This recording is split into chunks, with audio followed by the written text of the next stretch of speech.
अब बच्चों first order की रिएक्शन के बारे में डिस्कस कर रहे थे। फर्स्ट ऑर्डर के फॉर्मूले वगैरह देख लिए और इसके क्वेश्चन बना लिए। फर्स्ट ऑर्डर में ही हम और आगे डिस्कस कर रहे हैं। फर्स्ट ऑर्डर के लिए हम ले रहे हैं इंटरवल फॉर्मूला। इंटरवल फॉर्मूले का क्या मतलब है? अभी तक हमने जो क्वेश्चन बनाया ना उसमें अपने ये तो बोलता है कि हमारी फर्स्ट ऑर्डर रिएक्शन स्टार्ट हो गई और इतने टाइम के बाद में। अब इंटरवल का मतलब एक फर्स्ट ऑर्डर रिएक्शन है, उसके स्टार्ट होने के आप दो अलग अलग टाइम पर कंपेयर कर रहे हो। समझ सकते हैं? हमने जैसे लिया हेडिंग हमारा interval formula of first order reaction, right. Let a first order reaction हमने ले लिया। हमारे पास एक फर्स्ट ऑर्डर रिएक्शन है ए टू बी एक फर्स्ट ऑर्डर है। हमने आपसे बोला जब t इक्वल टू 0 है इनिशियल में ए का कंसेंट्रेशन ए और ये 0 हो गया। रिएक्शन स्टार्ट होने के t1 टाइम के बाद सपोज इसका x1 डिसोसिएट हो गया और t2 टाइम के बाद इसका x2 डिसोसिएट हो गया। तो आफ्टर टाइम t1 टाइम के बाद आपने इनिशियल में कितना लिया a, डिसोसिएट कितना हुआ x1। तो टाइम t1 पर रिएक्टेंट a का कंसेंट्रेशन होगा a minus x1। Time t2 पर रिएक्शन स्टार्ट होने के t2 टाइम के बाद सपोज इसका x1 डिसोसिएट हो गया तो हम क्या बोलेंगे x2 डिसोसिएट हुआ। t1 पर x1 डिसोसिएट हुआ, t2 पर x2 डिसोसिएट हुआ तो हम क्या बोलेंगे t1 टाइम पर रिएक्टेंट का कंसंट्रेशन होगा a माइनस x1 और t2 टाइम पर रिएक्टेंट का कंसंट्रेशन होगा a माइनस x2। अब अपन क्या कर रहे हैं कि जो फर्स्ट ऑर्डर है इसके लिए रेट कांस्टेंट लिख रहे हैं। हम इसके लिए रेट कांस्टेंट लिख रहे हैं, एक तो टाइम t1 पर और एक रेट कांस्टेंट लिखेंगे इसके लिए टाइम t2 पर। आप जानते होंगे रेट कांस्टेंट तो टाइम पे डिपेंड ही नहीं करता है, टाइम पे डिपेंड नहीं करेगा। इसका मतलब आप चाहे t1 टाइम पर रेट कांस्टेंट लिखे या t2 टाइम पर रेट कांस्टेंट लिखे, रेट कांस्टेंट तो सेम ही रहेगा ना। तो पहले हम लिखते हैं a टाइम t1 टाइम पर रेट कांस्टेंट का फॉर्मूला है ना k equal to 2.303 upon t log a upon a minus x। तो वहां से अगर t1 लिखे तो t1 इक्वल टू आ गया 2.303 upon k log a upon a minus x1। ये फॉर्मूला लिखते हैं हम टाइम t2 पर क्या लिखा जाएगा t2 equal to 2.303 upon k log a upon a minus x2। ये आ गया सेकंड नंबर। अब हम सेकंड में से फर्स्ट को माइनस किया, इक्वेशन नंबर 2 में से इक्वेशन नंबर 1 को माइनस करते हैं। 2 में से अगर 1 को माइनस करें तो हमारे पास बन गया t2 minus t1 equal to 2.303 upon k log a minus x1 upon a minus x2। ठीक है, हम इसको ऐसे भी लिख सकते हैं k equal to 2.303 upon t2 minus t1 log a minus x1 upon a minus x2। या a minus x1 का मतलब क्या है? a minus x1 उस रिएक्टेंट a का कंसंट्रेशन टाइम t1 पर और a minus x2 का मतलब उस रिएक्टेंट a का कंसंट्रेशन टाइम t2 पर। तो हम इसकी जगह ये भी लिख सकते हैं कि equal to 2.303 upon t2 minus t1 log at1 upon at2। at1 का मीनिंग क्या है? at1 का मतलब concentration of reactant a time t1 और at2 का मतलब है concentration of reactant a time t2। ठीक है, अब हम ये जो इंटरवल है ना इस पर एक क्वेश्चन फ्रेम करते हैं। ये वाला क्वेश्चन ये बहुत इंपॉर्टेंट क्वेश्चन है, ये नीट के एग्जाम में भी आया हुआ है। देखो क्वेश्चन दे रखा है rate of first order reaction. Question लिखे हम rate of first order reaction is 0.04 मोल पर लीटर पर सेकेंड एट 10 मिनट एंड 0.03 मोल पर litre at 20 minute after initiation. Calculate half life period. मतलब हमसे क्वेश्चन दे रखा है एक आपके पास फर्स्ट ऑर्डर रिएक्शन है, उसके स्टार्ट होने के 10 मिनट के बाद उसका रेट है 0.04 और उस रिएक्शन स्टार्ट होने के 20 मिनट के बाद इसका रेट है 0.03 मोल पर लीटर और आपको इसका हाफ लाइफ निकालना है। देखिए अब क्वेश्चन लग रहा है ना रिएक्शन स्टार्ट होने के 10 मिनट के बाद 20 मिनट के बाद, इसका दो अलग अलग टाइम पर बात कर रहे हैं तो हमने इंटरवल फॉर्मूला लगा दिया। हमको हाफ लाइफ निकालना है। फर्स्ट ऑर्डर का हाफ लाइफ का फॉर्मूला क्या होता है? हाफ लाइफ होता है ना 0.693 अपॉन के। इसका मतलब अगर हम इस क्वेश्चन के अंदर के निकाल ले तो हमारा क्वेश्चन सोल्व हो जाएगा। इसका मतलब हम सबसे पहले इसके अंदर के निकालते हैं। फर्स्ट ऑर्डर है, देखिए इसका सॉल्यूशन। फर्स्ट ऑर्डर का रेट क्या लिखेंगे आप? फर्स्ट ऑर्डर का रेट होगा ना रेट इक्वल टू क्या होता है कि कंसंट्रेशन की पावर 1, ये फर्स्ट ऑर्डर का रेट है। हम ऐसे लिख सकते हैं ना r1 अपॉन r2। अगर हमें लिखना हो r1 अपॉन r2 अगर लिखना हो तो क्या k से क्या कैंसिल होगा? ये लिख सकते हैं क्या at1 अपॉन at2। ये लिख सकते हैं ना r1 कितना दे रखा है क्योंकि इसने रेट दिया ना। r1 की जगह हमने क्या लिखा 0.04 लिखा, r2 क्या लिखा 0.03। इसका मतलब इसमें क्वेश्चन के अंदर हमको at1 अपॉन at2 इसका वैल्यू हमारे पास है 4/3। ये तो क्वेश्चन के अंदर आ गया। हमको लाना क्या हाफ लाइफ लेकर आना है। हाफ लाइफ कैसे निकालोगे? पहले के लिख दो इंटरवल फॉर्मूला के क्या बताया था आपको, के इक्वल टू होता है 2.303 upon T2 minus T1 log of AT1 upon AT2। ये फॉर्मूला भी जस्ट हमने आपको बताया था। वैल्यू पुट करते हैं 2.303 T2 माइनस T1, T2 कितना है 20, T1 कितना है 10, T2 माइनस T1 की जगह हमने लिखा 10 log of AT1 upon AT2, इसकी जगह हमने लिख दिया है ये 4/3। यहाँ से हम के निकाल लेते हैं तो हमारा क्या जाता है 2.303 log 4/3, 4/3 होता है 1.33 और log 1.33 का वैल्यू गिवन है 0.125, तो इसकी जगह डायरेक्ट लिख देता हूँ 0.125 अपॉन 10। ये तो मेरा क्या आ गया, ठीक है। क्वेश्चन के अंदर हमसे क्या पूछा जा रहा है, हाफ लाइफ, तो इसका हाफ लाइफ लिखे। फर्स्ट ऑर्डर का हाफ लाइफ का फॉर्मूला होता है ना 0.693 अपॉन के, 0.693 को भी मैं ऐसे लिख देता हूँ 2.303 इंटू 0.3010, तो 0.693 अपॉन के, और के की जगह वैल्यू पुट कर देते हैं 2.303 इंटू 0.125 अपॉन 10। ये ऐसे सोल्व होगा। इसको सोल्व करके हम इसका हाफ लाइफ निकाल लेते हैं। ये लीजिए, ये तो कैंसिल हो गया। आप इसको सोल्व करें तो इसका आंसर आ जाता है अप्रोक्स 24 मिनट। ये लीजिए, इस क्वेश्चन का आंसर आता है 24 पॉइंट समथिंग आता है, 24 मिनट इस क्वेश्चन का आंसर आ जाएगा। ठीक है, इंपॉर्टेंट क्वेश्चन है, अच्छा क्वेश्चन है। चले जी, अब नेक्स्ट हम आपसे डिस्कस कर रहे हैं। देखो, हमने फर्स्ट ऑर्डर की काइनेटिक स्टडी करी। आपने देखा हमने फर्स्ट ऑर्डर के इतने सारे क्वेश्चन करा दिए। जितने भी क्वेश्चन है मैं हर क्वेश्चन के अंदर आपको कंसंट्रेशन नहीं दे रहा था यार। हमने जितने भी क्वेश्चन बनाए उसमें ये तो बोलता था रिएक्टेंट का इनिशियल कंसंट्रेशन इतना है, इतने टाइम के बाद इतना हो गया। इसका मतलब हमने अभी तक जितने भी क्वेश्चन बनाए सबके अंदर हमने जितनी भी इंफॉर्मेशन है वो सारी हमने इन टर्म्स ऑफ कंसंट्रेशन ही ली है। अब हम आपसे ये बात कर रहे हैं कि कोई जरूरी नहीं है फर्स्ट ऑर्डर के अंदर आप information in terms of concentration ही दे। कई बार ऐसा भी होता है वो इंफॉर्मेशन हमको कंसंट्रेशन के टर्म्स में ना देके वो हमको दे देता है इन टर्म्स ऑफ प्रेशर। कई बार ये जो होता है ना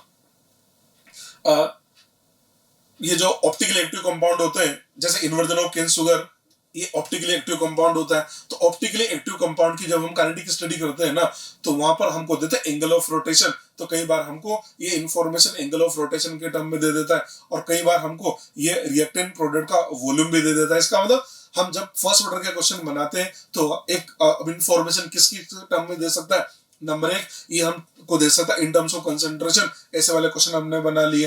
अब हमको ये इंफॉर्मेशन दे सकता है इन टर्म्स ऑफ प्रेशर, एक दे सकता है इन terms of angle of rotation, और एक हमको दे सकता है इन टर्म्स ऑफ वॉल्यूम। तो अब हम देख रहे हैं ये जो इनको हमने स्पेशल केस बना दिया। ये लीजिए, हमने स्पेशल केस बना दिया। इस स्पेशल केस नंबर 1 क्या लिया, स्पेशल केस नंबर 1 ले रहे हैं कि जो फर्स्ट ऑर्डर की रिएक्शन है उसके अंदर ये हमको information they they in terms of pressure. हमने लिखा है in first order reaction if information is given in terms of pressure then we use following kinetic equation। हमने बोला अगर ये हमको इंफॉर्मेशन देता है इन टर्म्स ऑफ प्रेशर तो हम फिर ये वाली काइनेटिक इक्वेशन काम में लेंगे, k equal to 2.303 upon t।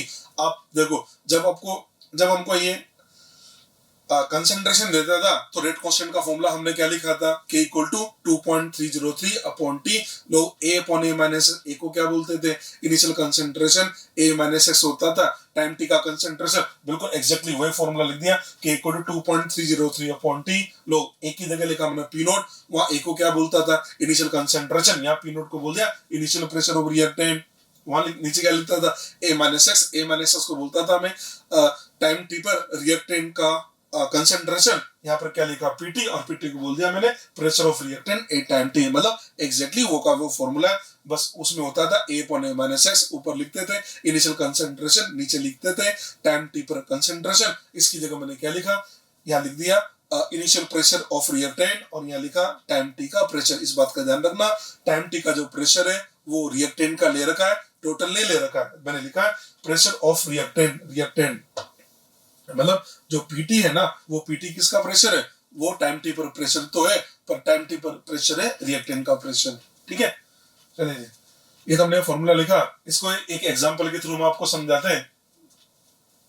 इसका मैंने एक एग्जांपल लिया मैंने फर्स्ट ऑर्डर रिएक्शन। एक फर्स्ट ऑर्डर रिएक्शन हमको दे रखी है, एक गैस हमने बना दिया B gas plus C gas plus D gas plus E solid. Initial pressure was initial pressure was P naught and after time t total pressure of gaseous mixture was found to be PT. Calculate rate constant. इसी type के कुछ ये question आते हैं exam में और इसको solve करने का तरीका क्या होगा वो मैं आपको समझा देता हूँ। सॉल्यूशन देखिए, हमको दे रखा है रिएक्शन, क्या दे रखी है, रिएक्शन हमारे पास है एक गैस, इस हमने क्या बना दिया, एक गैस हमने बना दिया B gas plus C gas plus D gas plus हम इससे बना देते हैं ई सॉलिड हमने बना दिया। ठीक है, हमसे क्या बोला गया, इनिशियल प्रेशर कितना दे रखा पी नोट, तो आप इसको से लिखो टी इक्वल टू 0 पर इनिशियल का मतलब, इनिशियल प्रेशर का मतलब रिएक्टेंट का होगा पी नोट हो गया, इसको हमने लिखा 0 0 0 और ये भी 0 होगा। अब बात करें टाइम टी पर, टाइम टी इसमें क्या बोला, टाइम टी पर जो प्रेशर दे रखा ना पीटी, वो किसका प्रेशर है, टोटल प्रेशर, ये पीटी क्या दे रखा है, ये टोटल दे रखा है, ये टोटल दे रखा है। इसकी स्टोइकोमेट्री क्या है 1:1:1:1 है ना, इसका मतलब हमने मान लिया टाइम टी पर इसका सब x डिसोसिएट हुआ, इसको अपन ऐसे लिख सकते हैं क्या, p नोट माइनस x, इसको x लिखा जाएगा, इसको x मान लिया, इसको x मान लिया और ये E सॉलिड है, सॉलिड का प्रेशर होता है 0। इस बात का ध्यान रखना। इस टाइप का क्वेश्चन बनाते हैं तो वो क्या करेगा, अगर किसी एक रिएक्टेंट या कोई प्रोडक्ट है अगर वो सॉलिड दे रखा है तो सॉलिड का प्रेशर 0 लेना है, ऐसा नहीं आप इसको भी x लिख दें।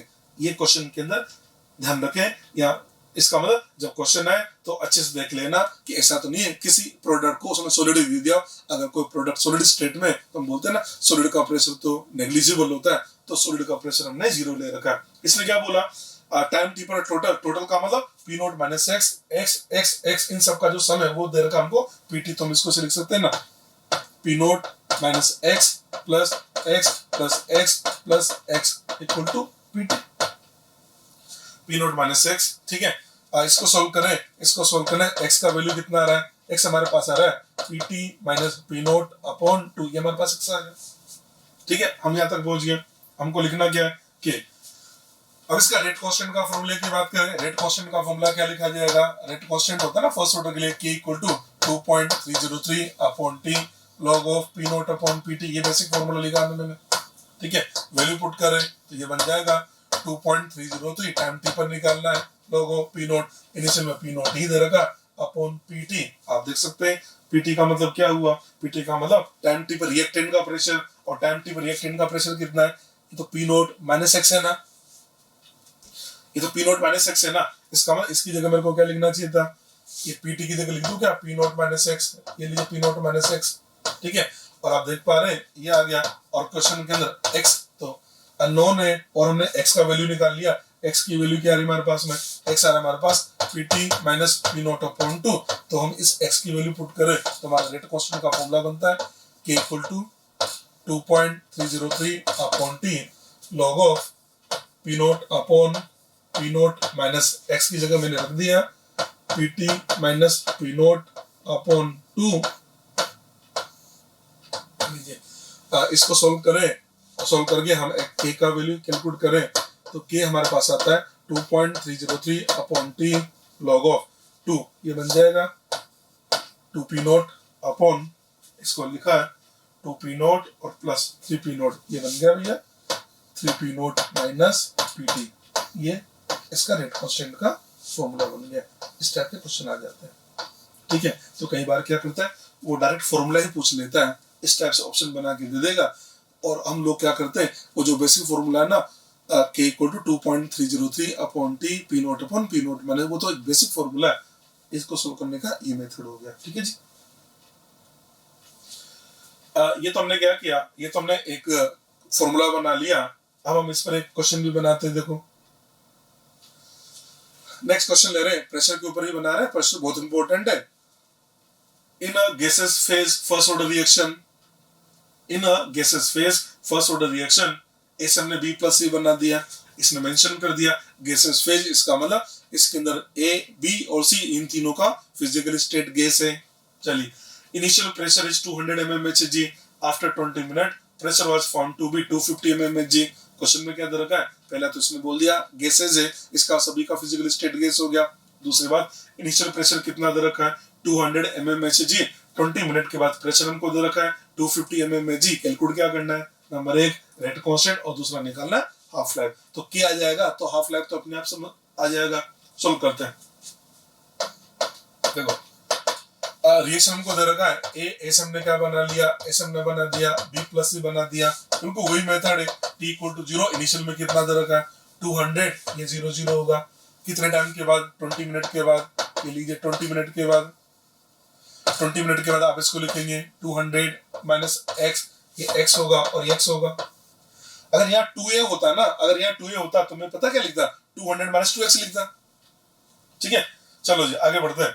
आपसे क्या बोला, 20 मिनट के बाद टोटल कितना है 250 है, 250 है ना, इसका मतलब 250 किसका, ये दे रखा है 250 क्या है 200 minus X plus X plus X, इन सबका सम कितना दे रखा है 250 दे रखा है। इसको सोल्व करें तो हमारे पास x आ गया, x हमारे पास आता है 50 mmHg, ये हमने x का वैल्यू निकाल लिया। हमको k चाहिए, तो इसका k का फॉर्मूला लेंगे पहले। तो इसका k का फॉर्मूला क्या लिखा जाएगा, इसका k बनता है k equal to 2.303 upon t log of p naught upon pt, ये लिखेंगे भाई। ठीक है, k इक्वल टू 2.303, 20 मिनट, ये 20 लिखा हमने, log p नॉट का इनिशियल फॉर्म को 200 दे रखा अपॉन pt, pt का मतलब क्या हुआ टाइम t पर। आप देख सकते हैं टाइम t पर a का कंसंट्रेशन कितना है, a का प्रेशर कितना है 200 माइनस x, x कितना 50, इसका मतलब a का, ऐसा बोलते हैं a का इनिशियल प्रेशर था 200 और टाइम t पर है 150, तो इसकी जगह लिखा जाएगा 150, ये 150 हो गया। ठीक है, इसको हम सोल्व करें तो ये बन जाता है k equal to 2.303 upon 20 log, ये बन जाएगा हमारा 5/3, 5/3। ठीक है, इसको सोल्व करना है 2.303 अपॉन 20, इसको हमने लिख दिया 5/4 नहीं बनेगा, 5 से कैंसिल करेंगे ना तो 5/4, इसको लिख दिया जाता है 4/3। ठीक है,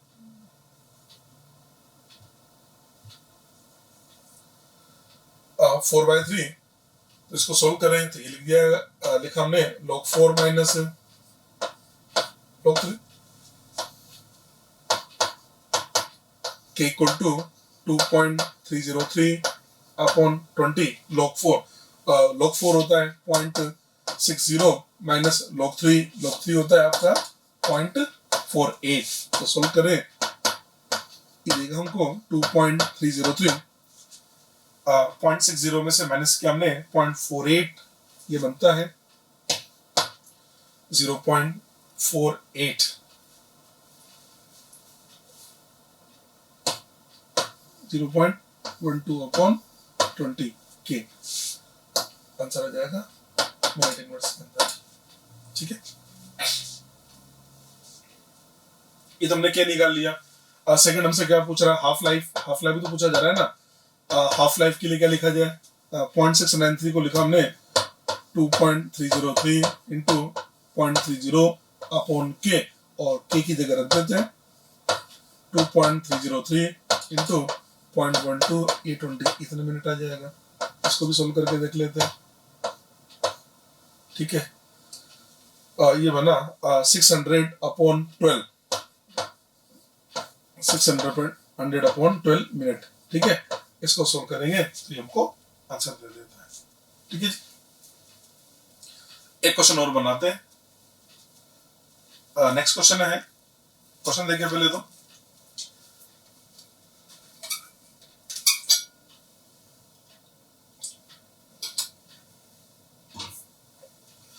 क्वेश्चन दे रखा है फॉर द रिएक्शन दे रखा है 2N25 से हमने 4NO2 प्लस O2 का फॉर्मेशन कर दिया। इसका रेट गिवन है, rate equal to K P/N25। इसको देख के क्या पता लग रहा है, ये कौन सा ऑर्डर का क्वेश्चन है। प्रेशर ऑफ N25, इसकी पावर कितनी 1, पावर 1 का मतलब ऑर्डर 1 हुआ ना, इससे मेरे को पता लग गया एक फर्स्ट ऑर्डर का क्वेश्चन है। तो जो रेट दे रखा है ना, ये रेट क्यों इसलिए दे रखा है, आपको ये पता लग गया कौन सा ऑर्डर का क्वेश्चन है, फर्स्ट ऑर्डर का क्वेश्चन है। ठीक है, at a given temperature after 30 minutes from the start of decomposition, total pressure was found to be 300 mmHg and on complete decomposition total pressure was 600 mmHg. Calculate rate constant. समझना, question दे रखा है, एक आपके पास में reaction दे रखी है और आपसे बोला कि फर्स्ट ऑर्डर से डिकम्पोज हो रहा है, तो जो रेट दे रखा है इसका केवल इतना सा मतलब है, ये आपको ये बता रहा है कि कौन सा ऑर्डर का क्वेश्चन है। हमको पता लग गया फर्स्ट ऑर्डर का क्वेश्चन है।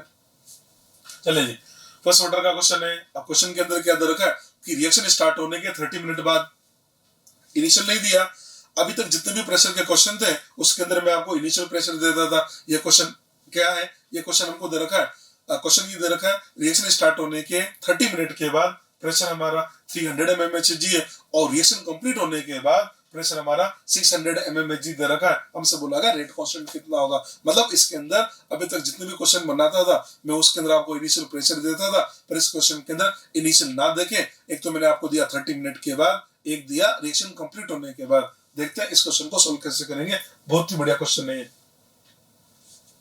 देखिए इसका सॉल्यूशन समझते हैं।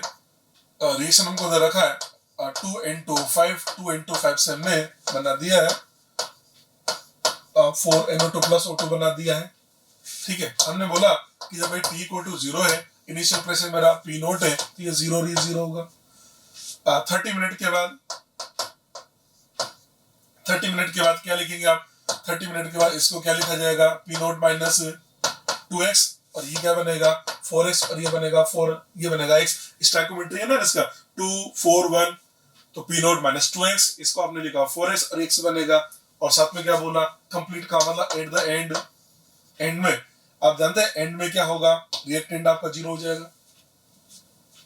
Eight the end of reaction, and का मतलब रिएक्शन आपकी कंप्लीट हो गई। रिएक्शन कंप्लीट होने का मतलब ये हुआ, रिएक्शन कंप्लीट होने का मतलब ये हुआ कि आपका रिएक्टेंट 0 बचेगा।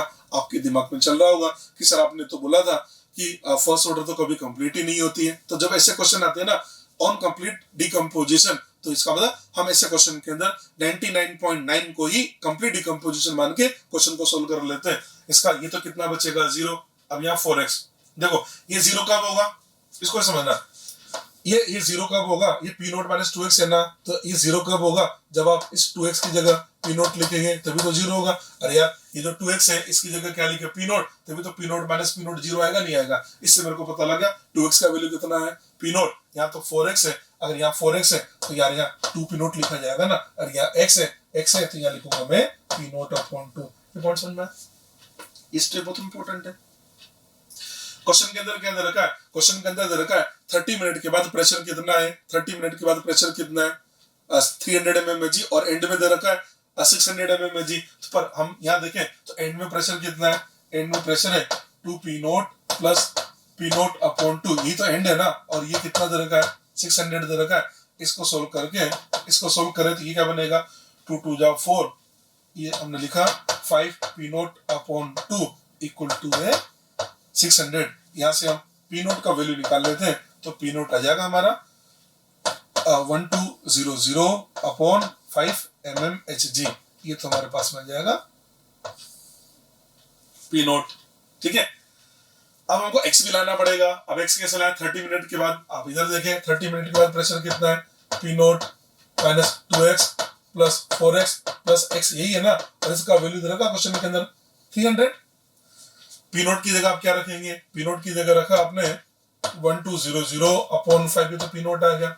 ये क्या लिखा हुआ है minus 2x plus 4x plus x, तो 4 प्लस 1 कितना हुआ, 4 प्लस 1 होगा आपका 5 में से 2 माइनस किया तो इसको लिख दिया ना 3x plus 3x equal to 300।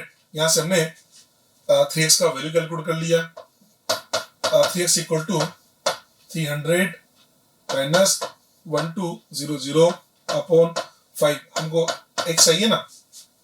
ठीक है, इसको देखें 5 अगर हम यहाँ पर अगर हम 5 क्या लिया हमने एलसीएम लिया तो ये बनेगा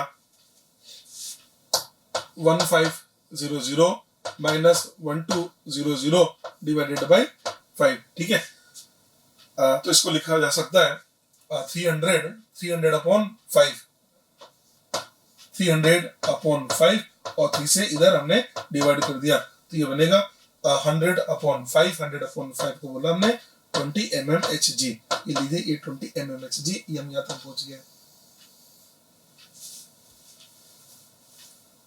100/5 20 mmHg, ठीक है। अब हमको लाना क्या है, हमको रेट कांस्टेंट कैलकुलेट करना है। रेट कांस्टेंट, अब रेट कांस्टेंट के क्या लिखा जाएगा, k equal to 2.303 upon t, और t 30 मिनट पे लिख देते हैं, ये हमने 30 मिनट लिख लिया। लॉग इनिशियल में क्या लेते हैं आप, पी नोट लेते हैं, यहाँ तो क्या लिखेंगे, P naught upon time T पर। आप देख सकते हैं टाइम टी पर रिएक्टेंट का कंसंट्रेशन कितना है, तो ये तो पी नोट माइनस 2x है, ये लिखा जाएगा। वैल्यू पुट करें 2.303 upon 30 log P note. P note की जगह लिख देते हैं ना 1200 upon 5, 1200 upon 5 divided by 1200 upon 5 minus 2x की जगह क्या लिखा जाएगा 4040, ये लीजिए। आप इसको सोल्व कर लेना, सोल्व कर लेंगे तो आपका आंसर आ जाएगा, ठीक है। आगे समझो क्वेश्चन। हाँ, तो हम आपसे ये बात कर रहे थे फर्स्ट ऑर्डर के अंदर हमें इंफॉर्मेशन, तुमने देख लिया फर्स्ट ऑर्डर के अंदर ये हमें information in terms of concentration भी दे सकता है।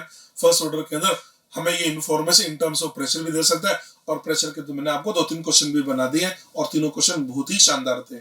चलिए जी, अब हम इसका एक और स्पेशल केस है, और वो केस का हमने क्या बनाया कि फर्स्ट ऑर्डर रिएक्शन है, और सपोज फर्स्ट ऑर्डर के अंदर हमें इंफॉर्मेशन दे रखी है इन terms of angle of rotation, और ये एंगल ऑफ रोटेशन किसके लिए देंगे, ये उनके लिए देंगे जो हमारे ऑप्टिकली एक्टिव कंपाउंड होते हैं, ठीक है। हम लोग क्या करते हैं, जो ऑप्टिकली एक्टिव कंपाउंड है, ऑप्टिकली एक्टिव कंपाउंड की काइनेटिक स्टडी करने के लिए, ऑप्टिकली एक्टिव कंपाउंड की काइनेटिक स्टडी करने के लिए हम वहां मेजर करेंगे उनके एंगल ऑफ रोटेशन। तो नेक्स्ट केस मैंने क्या बनाया, in first order reaction if information is given, in first order reaction is information is given in terms of angle of rotation of optically active compound, then we use following kinetic equation. मतलब हमको optically active compound का angle of rotation दे रखा है, तो वहां पर हम फिर काइनेटिक इक्वेशन काम में लेते हैं, k equal to 2.303 upon t log r infinite minus r0 upon r infinite minus rt। यहाँ पर r इनफाइनाइट होता है angle of rotation at the end, rt angle of rotation at time t, r0 होगा angle of rotation at initial, ठीक है। Next एक और cases का, केस नंबर थर्ड, और थर्ड केस हमने क्या बना दिया कि जो फर्स्ट ऑर्डर है, फर्स्ट ऑर्डर के अंदर आपको इंफॉर्मेशन दे रखी है इन terms of volume of reagent. आपको इंफॉर्मेशन क्या दे दी, आपके जो रिएजेंट है इनकी वॉल्यूम के टर्म में आपको इंफॉर्मेशन दे दी। तो हमने लिखा in first order reaction if information is given in terms of volume of reagent then we use following kinetic equation. हमने क्या बोला, आपको अब इंफॉर्मेशन किसके टर्म में दे रखी है, जो रिएजेंट है इसका इन टर्म्स ऑफ वॉल्यूम दे रखी है, तो हमने फॉर्मूला बना दिया k equal to 2.303 upon t log v infinite minus v0 upon v infinite minus vt। मतलब वो जो एंगल ऑफ रोटेशन है ना, एग्जैक्टली वैसा का वैसा फॉर्मूला था, वहां एंगल लिखते थे, यहाँ पर हमने वॉल्यूम लिख दिया। वहां पर r इनफाइनाइट होता था, r इनफाइनाइट का मतलब एंगल ऑफ रोटेशन, यहाँ पर v इनफाइनाइट का मतलब volume of reagent at the end, v0 volume of reagent at initial, vt का मतलब volume of reagent at time t, ठीक है। अब क्या होता है, जब इसकी बात करते हैं ना वॉल्यूम वगैरह की, तो हम जब काइनेटिक स्टडी करते हैं तो ये लोग करते क्या, या तो हमको वॉल्यूम देते हैं रिएक्टेंट के, या फिर ये देंगे हमें प्रोडक्ट के। या तो वॉल्यूम किसका देगा, रिएक्टेंट का, या फिर किसका देगा, प्रोडक्ट का। मतलब जब क्वेश्चन वगैरह आते हैं ना, उसके अंदर रिएक्टेंट का, या तो रिएक्टेंट का वॉल्यूम देगा या फिर प्रोडक्ट का देगा, ठीक है। इसको समझिए। जैसे सपोज इसने क्या किया, इसने हमको रिएक्टेंट वॉल्यूम दिया प्रोडक्ट का। अब प्रोडक्ट का अगर वॉल्यूम देगा ना, तो ऑब्वियस सी बात है t इक्वल टू 0 पर प्रोडक्ट तो होता ही नहीं है। इसका मतलब अगर ये वॉल्यूम प्रोडक्ट का दे रखा है, ऐसा बोल सकते हैं, अगर ये काइनेटिक स्टडी कर रहा है प्रोडक्ट के वॉल्यूम को मेजर करके, तो ऐसे क्वेश्चन के अंदर ये हमको t इक्वल टू 0 का वॉल्यूम नहीं देगा, मतलब v0 इज नॉट गिवन। या ये भी हो सकता है ये हमसे क्या करे, वॉल्यूम किसका दे दे, रिएक्टेंट का, प्रोडक्ट का नहीं दे। अगर प्रोडक्ट का नहीं देगा तो हम क्या बोलेंगे, v infinite is not given, मतलब क्वेश्चन के अंदर v0 और v इनफाइनाइट में से दोनों में से कोई ना कोई एक डेटा मिसिंग होता है। अगर मान लो v0 नहीं दे रखा क्वेश्चन के अंदर तो आप क्या काम करें, ये आपका जो जनरल फॉर्मूला है, ये जनरल फॉर्मूला है ना, इस मतलब क्वेश्चन के अंदर अगर v0 नहीं दिया तो जनरल फॉर्मूले में से v0 को गायब कर दो, तो फॉर्मूला क्या बनेगा, v infinite upon v infinite minus vt। तो आप देख लो ये तो फॉर्मूला लिखा मैंने, if v0 is not given then k equal to 2.303 upon t log v infinite upon v infinite minus vt। एक केस तो ये बना दिया। सेकंड केस क्या लिया, मान लो v infinite नहीं दे रखा, अगर v infinite नहीं दे रखा तो क्या काम करें, इस फॉर्मूले के अंदर v infinite को 0 कर दो, v infinite को 0 करें तो फॉर्मूला बनेगा k equal to 2.303 upon t log v0 upon vt। ये तो लिखा ना मेरा फॉर्मूला v0 upon vt, ठीक है। इस पर एक क्वेश्चन मैंने बनाया, इस एंगल पर तो जनरली क्वेश्चन आते नहीं है, उसका तो डायरेक्ट फॉर्मूला आपसे पूछ लिया जाएगा, पर ये जो प्रेशर है, प्रेशर बहुत इंपॉर्टेंट है, उसमें से भी क्वेश्चन आता है, उसमें तो कंफर्म क्वेश्चन पूछता है, और वॉल्यूम भी इंपॉर्टेंट है, इसमें से क्वेश्चन पूछ लिया जाता है। एंगल वाले में से क्वेश्चन कभी नहीं पूछा गया ना आपसे पूछेंगे, बस उसका फॉर्मूला जरूर याद होना चाहिए, फॉर्मूला जरूर पूछ लेते हैं। चलिए हमने क्वेश्चन लिखा, एक रिएक्शन दे रखी है, रिएक्शन आपको दिखी रही है। चलिए जी, क्वेश्चन में दे रखा है half life is independent on initial concentration. पहली लाइन इसने क्या बोली, half life is independent on initial concentration. After 10 minute volume of nitrogen produced is 10 litre and after complete reaction 50 litre, rate constant is. समझना question में क्या बोला कि इसका हाफ लाइफ इनिशियल कंसंट्रेशन पर डिपेंड नहीं करता है। पहली लाइन समझना ध्यान से, फर्स्ट लाइन आपसे क्या बोला, half life is independent on initial concentration, इसका हाफ लाइफ इनिशियल कंसंट्रेशन पर डिपेंड नहीं करता है। अब ये जो लाइन दे रखी है ना, इसको देख के हमें पता लगा कि क्वेश्चन फर्स्ट ऑर्डर का है, क्योंकि फर्स्ट ऑर्डर के अंदर हाफ लाइफ जो होता है ना वो इनिशियल कंसंट्रेशन पर डिपेंड नहीं करता। तो जो लाइन दे रखी है, इस लाइन का मतलब इतना सा है, ये हमको ये बताना चाह रहा है ये क्वेश्चन कौन से ऑर्डर का है, यानी हमें पता लग गया क्वेश्चन हमारा फर्स्ट ऑर्डर का है। दूसरी बात, आफ्टर 10 मिनट के बाद हमको वॉल्यूम दे रखा है नाइट्रोजन का। अब आप देख पा रहे हैं ये जो हमको इंफॉर्मेशन दे रखा है ना, दे रहा है ये किसका वॉल्यूम दे रखा है, ये प्रोडक्ट का दे रखा है। तो इसमें क्या बोला, 10 आफ्टर 10 मिनट के बाद क्या बोला, 10 मिनट के बाद हमको कितना नाइट्रोजन मिला, तो 10 लीटर मिला, और एंड में कितना मिला, 50 मिला। इसका मतलब ये हमको क्वेश्चन के अंदर क्या क्या देना चाह रहा है, एक तो इसने हमको टी दिया, टी कितना दे रहा है, 10 मिनट दे रखा है, एक हमको दे रखा है, एक हमको दे रखा वीटी, और एक हमको दे रखा वी इनफाइनाइट।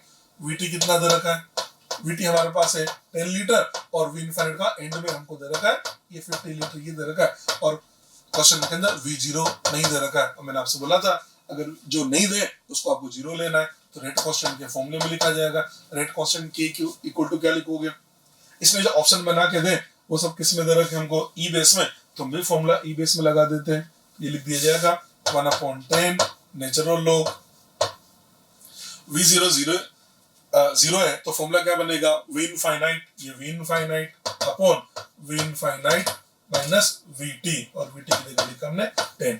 इसको सोल्व करें तो हमारे पास k इक्वल टू आ जाता है 1/10 नेचुरल लॉग, ये बनेगा 5/4 को लिख सकते हैं हम 1.25। आप देख सकते हैं आंसर कौन सा आएगा, आंसर आएगा सेकंड, इसका सेकंड आंसर आ जाएगा। ओके।